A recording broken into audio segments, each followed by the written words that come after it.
Assalamualaikum warahmatullahi wabarakatuh. Today I will explain you about the problem solving model for planning instruction in literature.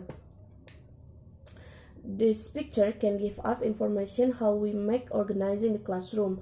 First, defining the needs of students. Second, determining an instructional purpose. In second step, in branches to two. First, unpacking my own response and identifying student characteristics, and finally we find organizing the classroom. Defining the needs of student, asking two related questions. First, what skill do my students already possess in reading and responding text, and second, what skill do they have that are underdeveloped or seldom use articulating response. Maybe framing the initial question straightforward enough, but answering directly may be complicated by two factors. First factor is school emphasize what students do badly, not what students do already well. And second, teachers have a little bit content to give an assessment. However, teachers have have to give good response for that, but perhaps students have difficulty to respond, and students have difficulty have a little bit readings because that student little interest to literature. Second, determining an instructional purpose. Determining an instructional purpose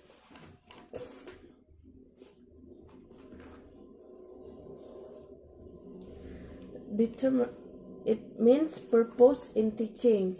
It's important for teacher knowing the purpose for learning, but it's just important to students knowing them. It's just as important for students to, when they are given a reason for taking on a task, students are at the same time given a sense of direction, an idea of what they are accomplish and why. Unpacking my own response. In order to anticipate the kind of response my students for particular text, teachers need to stand back and unpack our response. As experienced teachers often rely on their own perspective and self-knowledge in determining how a text may be approach students respond.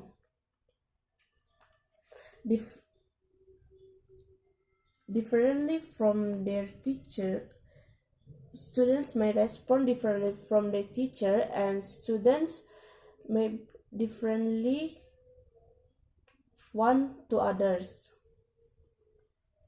Identifying student characteristic, it means recognize students. We must try to understand how students respond to text in our reading together.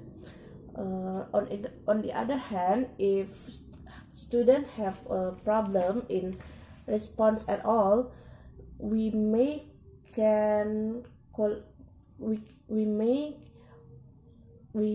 model or demonstrate with a certain strategy or combination strategy. And last, organizing the classroom. We will over these four basic patterns of grouping students: solo writing, pairs, small group, and large group. Solo writing is make students formulate their ideas in free writing, journal, and so on. Pairs particularly suited the make a student give uh, their idea to a group.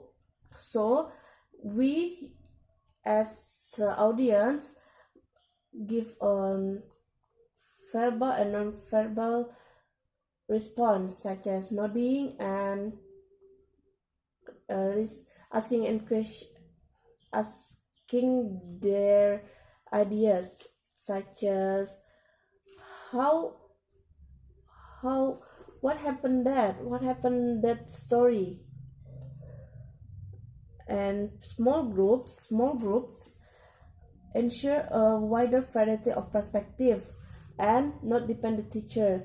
In large group, a teacher can make one a model or demonstrate to a particular text. But the disadvantage for large group, students depend on teacher. I think that's all for my presentations. Wassalamualaikum warahmatullahi wabarakatuh. Okay, I'm Agustina Maharani. I will continue the next material about planning response activities. As a teacher, we must have decided a specific plan for orchestrating the classroom, such as what will the students do, and then how will activities be sequenced, and then what goals can realistically achieve. And then, in planning activities, teachers should probably assume that their primary goal is to foster their student articulation of honest and intelligently response. And then the student may find that their classroom activities are invited is simply to giving the correct answer. How the student get the correct answer is related in related with the teacher. If the teacher give more give more identically about the material or explain friendly explain friendly about the material, the student will get the correct answer according to the question that the teacher give. Okay, next, there are 5 questions that teacher will need to to devising response activities. The first is what activities will I use in what order? And the second is what should I include in my direction? And then the third is how do I show them how to do an activity? And the fourth is how will students assess their response? And then the fifth is how will I format an assignment to encourage the response? Next question, what activities will I use and in what order? For the first, as a teacher, we must selecting the activities to determine the scope of an assignment. It is include the length and breadth. Okay, for length is how long or short the assignment, and then the breadth is how much time student will need to produce a final product. It means that when the teacher give an assignment to write journal reaction or to a poem, this and student need much time to make that assignment, and then with the much time they can produce their best journal. And then teacher then unpack their own responses to the text by thinking about how the student respond. Teacher then select the strategy. The strategy include the engaging, describing, concising, interpreting, explaining, and connecting. With these strategies, teacher believes student may use in responding a text. The second question is what should I include in my direction? In my direction, In giving direction, teachers must think aloud. It means that the teachers need to specify the steps involved in completing an activities so that students exactly know what they are supposed to do and with supposed to do. With think aloud, it helps teacher to make a specific set of instruction to ask the student, and then to represent the direction, the teacher must know the grade or ability from the student. For the first is low in experience or low achieving. In this grade, student may need more structure in form of detail and specific steps. And the second is more experience or high achieving. Is in this grade, the student may need less structure. So the student may be better able to define what it is that they are doing as they respond. Okay, for the next question is how do I show them how to do an activity? To specifying direction, teachers might also provide students with models of response. The models is demonstrate. These models are particularly helpful for students who may have difficulty knowing to complete a strategy or activities. The strategies to emphasis to show the student how to do something, not telling them what to do something. And the teachers are modeling a way of responding, not the way of responding. Okay, for the next is how will students assess their response?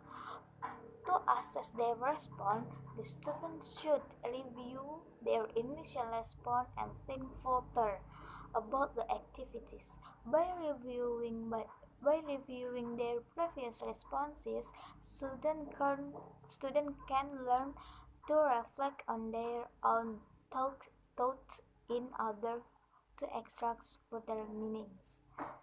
Okay, for the last question is how will I format an assignment to encourage response?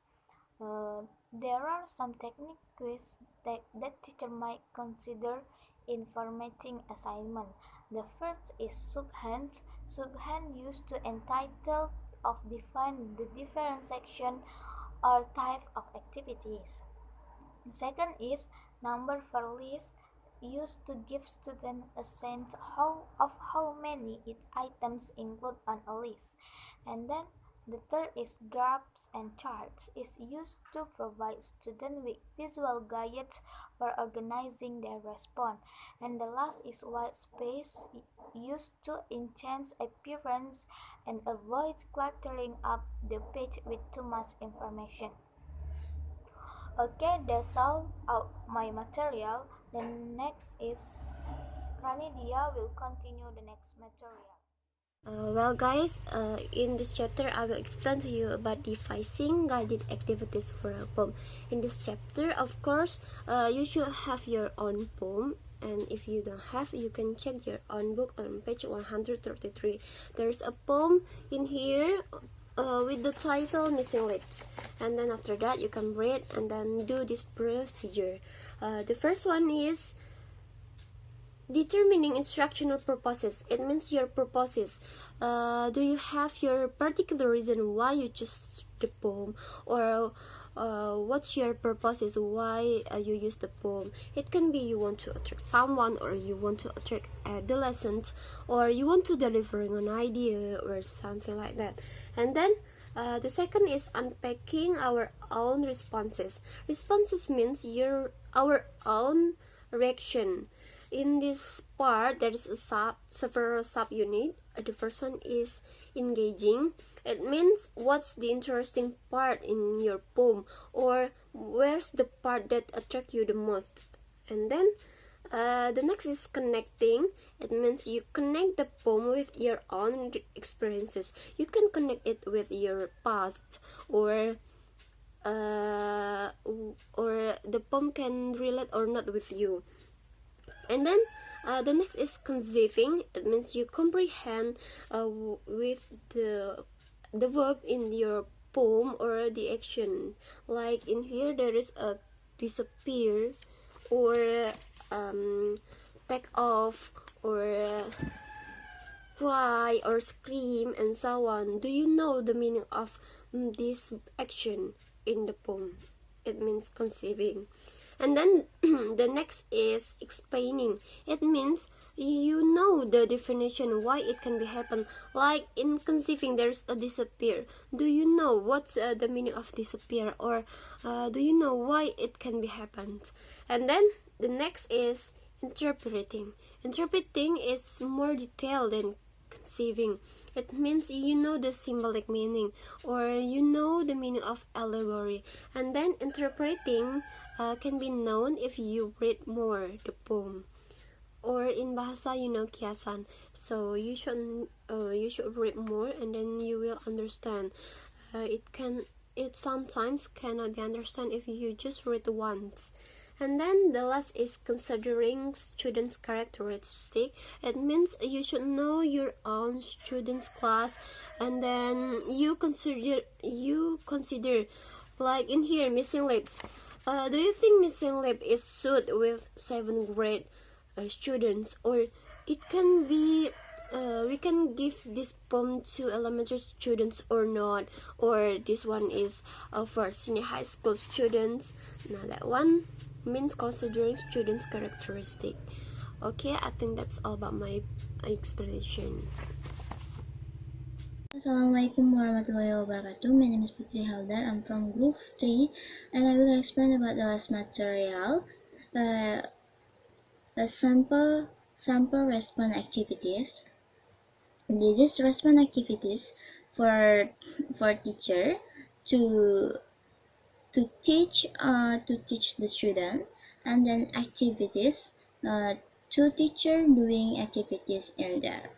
So the first is strategies response. Engaging.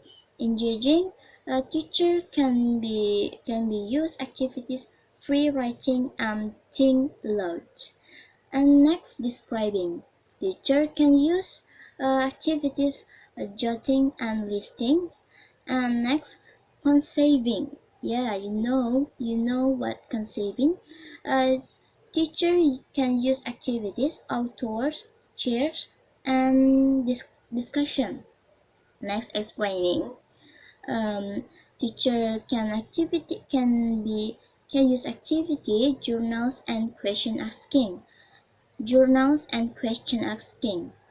And next, connecting. Teacher can be used activities oral interpretation, and then mapping. And next, interpreting. Teacher can use activities with the student training, and conference. The last is judging. A teacher can use activity with student role play. Next. So in judging, readers are engaging with a text when they are articulating their emotional reaction or level of involvement with the text. And describing, readers describing a text when they rested or reproduce the information that is provided verbatim by the author. And next, conceiving. When readers conceive of the characters or setting in the text, they are moving beyond a description of information to a statement about its meaning. Next, explaining. In explaining a character's action, a character's action. Students are drawing on their conception of characters' traits and a belief or goal to infer a reason for that character's action. Next, connecting. Connecting, students may often connect their own autobiographical or prior reading experiences with the text. And next, interpreting. Interpreting a text involves defining the symbolic meaning, theme, or point of specific event in the text. And the last is judging. When we judge a text, we are pulling back from it to make evaluative statement about its character or literary quality. Okay, I think enough for my explanation. Thank you.